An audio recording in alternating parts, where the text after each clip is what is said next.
things are getting real. Canada just announced it will allow 49,000 Chinese electric vehicles into the country over the next year on a first-come, first-served basis, causing massive upheaval in the United States. We are talking about major players like Geely Holdings Zeekr and Chery Automobile already planning significant expansion, with Zeekr hiring senior staff in Toronto and Chery sending dozens of dealers to the Beijing Auto Show. This move is sending shockwaves through the North American auto industry, and you need to know exactly what this means for the future of electric vehicles.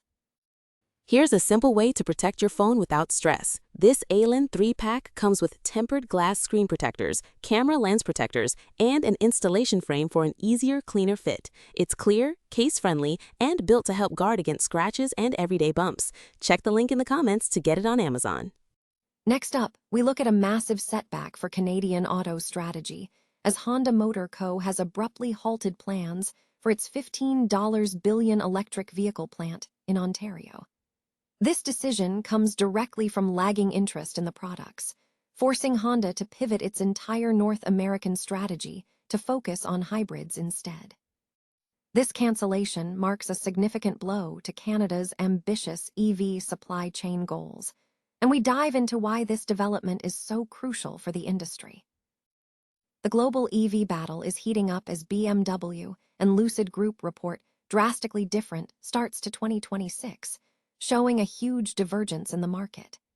BMW is grappling with intense competition from domestic Chinese EV manufacturers and tariffs that are eroding its profit margins, while the startup Lucid is seeing its net loss widen despite a massive surge in vehicle production.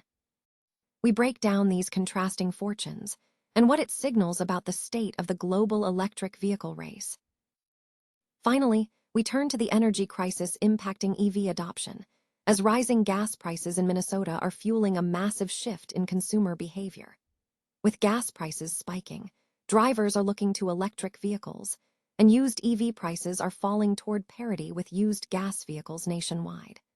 Find out how Minnesota is tackling range anxiety with new public charging infrastructure, and what policy changes could make going electric even more affordable for everyone. Stay with us for the full story.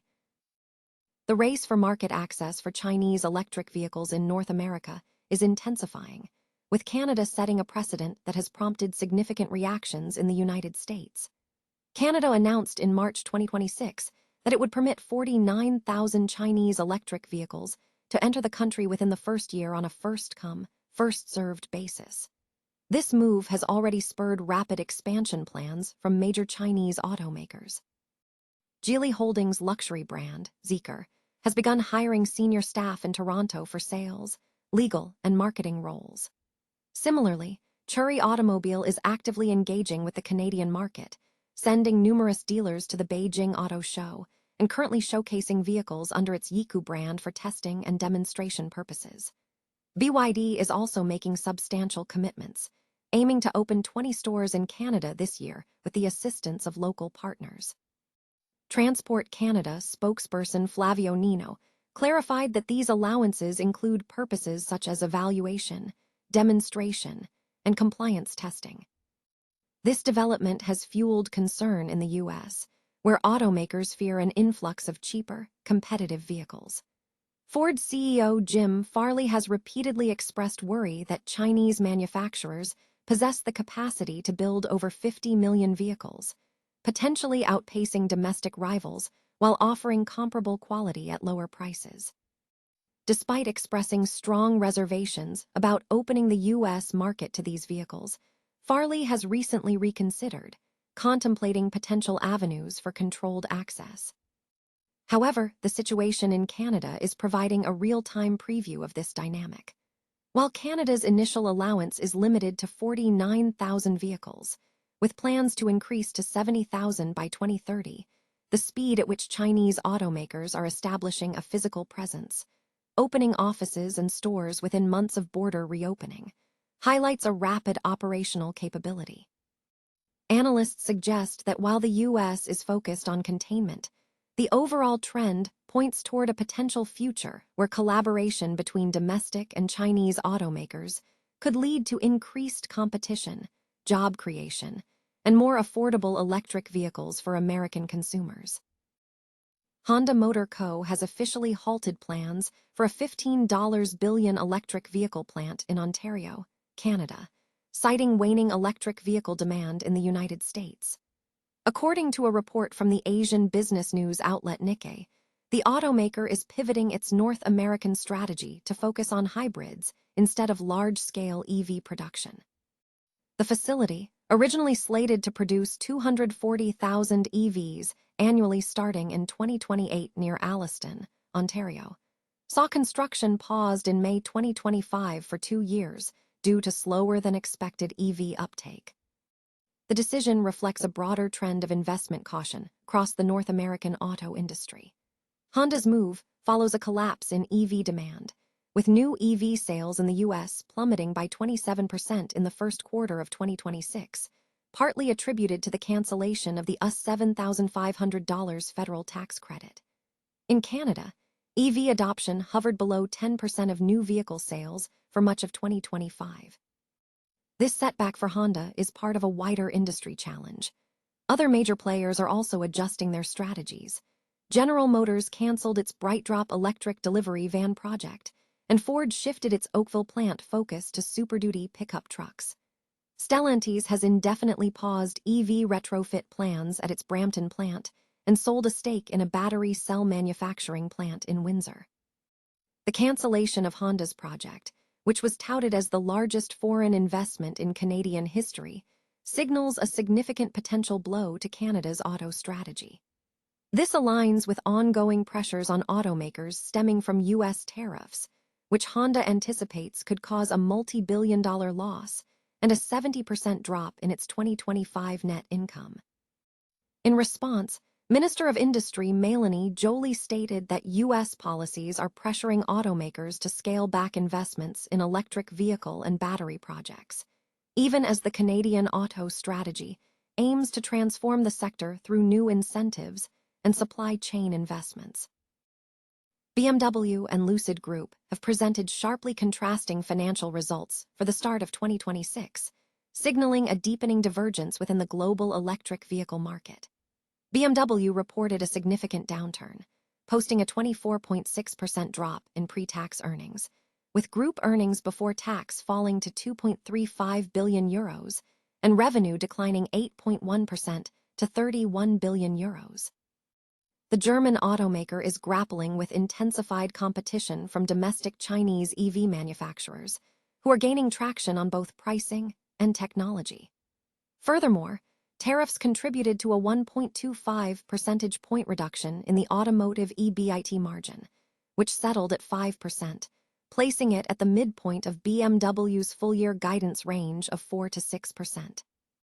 BMW maintains its 2026 outlook, but continues to flag volatility linked to trade policies and conditions in China.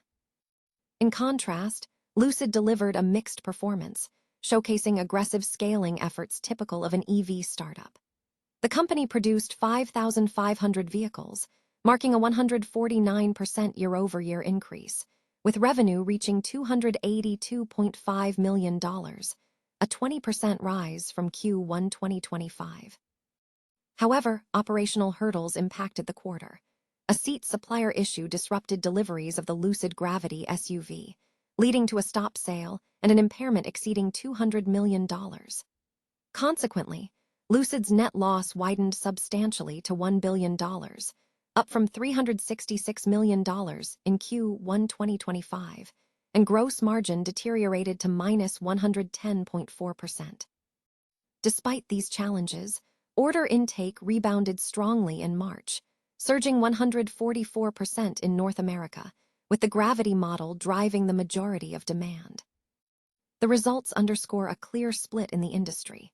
Legacy automakers like BMW are contending with slowing demand in key global regions, particularly China, alongside navigating regulatory and trade challenges. Conversely, EV-focused startups such as Lucid are rapidly expanding production capacity, even while managing operational disruptions, and the path to profitability remains a critical focus. Lucid has reaffirmed its full-year production guidance of 25,000 to 27,000 vehicles, though this guidance has been suspended pending a business review under the leadership of the incoming Lucid CEO.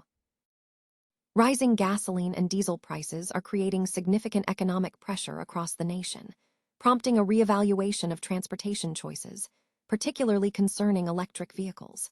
In Minnesota, the situation is particularly acute, with the average price for regular gasoline hitting $4.05 per gallon on Monday, a substantial increase from less than $3 a year ago. Diesel prices are even higher at $5.39 per gallon. Experts warn that these rising fuel costs are likely to translate into higher prices for essential goods like groceries and clothing. While Minnesota's local prices remain below the national average due to robust refining capacity and stable crude oil supply, the sudden spike remains a significant budget concern.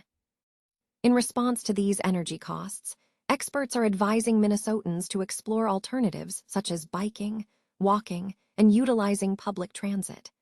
This shift is also boosting electric vehicle adoption. Minnesota has nearly 100,000 registered EVs as of a recent report. Anecdotal evidence suggests growing driver interest. Nationally, the used EV market is seeing prices approach parity with used gasoline vehicles, following the cancellation of a federal tax credit that previously fueled a leasing boom. Sales for used EVs are reportedly doubling, according to a dealer in Minnesota. Furthermore, studies indicate that driving an electric vehicle can save U.S. drivers up to $2,200 annually compared to gasoline alternatives, a figure provided by a Department of Energy analysis. Utility programs are also playing a role in making EVs more financially attractive. For instance, Xcel Energy's EV Accelerate at Home program bundles a home charger with off-peak charging rates significantly lower than standard energy rates, making the cost of ownership competitive for some customers. Public charging infrastructure is expanding to mitigate range anxiety. Minnesota now boasts over 1,000 public chargers, facilitating faster refueling on longer trips, with navigation apps helping drivers manage routes. However, the expansion of this network faces potential headwinds. Federal funding streams for charging infrastructure have been impacted by shifts in administration, including halts on grants and new requirements, such as domestic content mandates, which experts suggest could complicate the supply chain for EV chargers. Looking ahead, legislative efforts to reduce the EV registration surcharge and repeal the charger tax are being pushed by groups to potentially lower both public and private EV costs. While some political debates persist, the overall trend points toward continued investment in charging infrastructure, driven by the dual pressures of rising fuel costs and the growing appeal of electric mobility.